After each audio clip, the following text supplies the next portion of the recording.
नमस्कार दोस्तों, मैं हेमलता आप सभी का अपने YouTube चैनल पौराणिक कथाओं और प्रेरणादायक कहानियों में आपका स्वागत करती हूँ। आशा करती हूँ आप सभी स्वस्थ होंगे। तो चलिए शुरुआत करते हैं अपनी आज की कहानी का। आज की पौराणिक कथा जो मैंने आज चुनी है उसका शीर्षक है भस्मासुर को शिव का वरदान।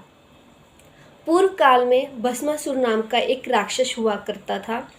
उसको समस्त विश्व पर राज करना था।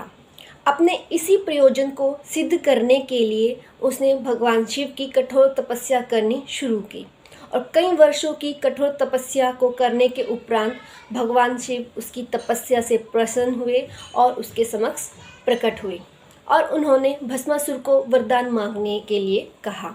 अब भस्मासुर ने भगवान शिव से अमृत का वरदान मांगा, लेकिन ये वरदान भगवान शिव उसे नहीं दे सकते थे क्योंकि यह वरदान सृष्टि के नियमों के विरुद्ध था।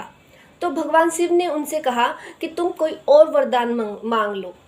तो भस्मासुर ने कहा कि ठीक है प्रभु, जैसा आप चाहें, तो आप मुझे ये वरदान दीजिए कि मैं जिसके सर पे भी हाथ रखूं वह भस्म हो जाए। भगवान शिव, जैसे कि आप उनका एक नाम भोलेनाथ भी है, तो उन्होंने ज़्यादा सोचा नहीं और उसको तुरंत ही तथास्तु कह के वरदान दे दिया। अब वरदान मिलते ही भस्मासुर शिवजी जी को ही भस्म करने दौड़ पड़ा और शिवजी उससे बचने के लिए यहाँ वहाँ दौड़ते रहे और फिर वे भगवान विष्णु की शरण में पहुँच गए और उनको सारी बातें उन्होंने बताई। अब भगवान विष्णु ने उनको बचाने के लिए मोहिनी का रूप धारण किया और उधर जब भस्मासुर शिवजी जी को ढूंढते ढूंढते थक गया तो उसको मोहिनी रूप में, जो भगवान विष्णु प्रकट हुए थे मोहिनी रूप में, वो दिखाई दी और वो इतनी सुंदर थी कि भस्मासुर उनकी सुंदरता पर मोहित हो गया। उसके समक्ष गया और भस्मासुर ने मोहिनी के सामने विवाह का प्रस्ताव रखा।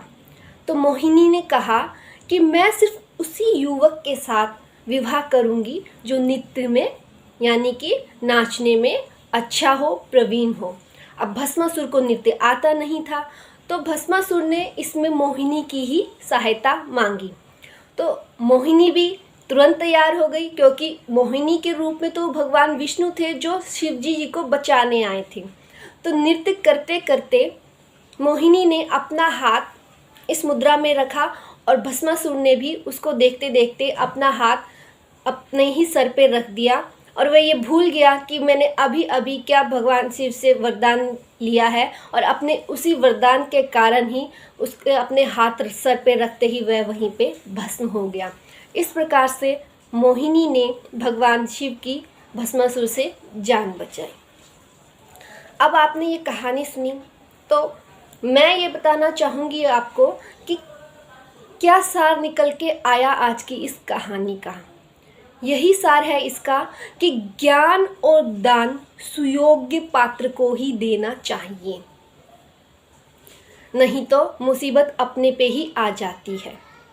जैसे कि आज के संदर्भ में देखें, अगर आप किसी को कुछ दे रहे हैं, अच्छी बात है, दान करना अच्छी बात है, ज्ञान देना भी अच्छी बात है, लेकिन वो ज्ञान लेने वाला और दान लेने वाला पात्र उसके लायक है कि नहीं, ये हमें ही देखना है। कई बार ऐसा होता है कि हम ज्ञान भी देते हैं, दान भी देते हैं, लेकिन वो उसका सही उपयोग नहीं करते हैं। अगर ज्ञान का सही उपयोग नहीं किया जाएगा तो जो हमने ज्ञान का दान किया है वह व्यर्थ है।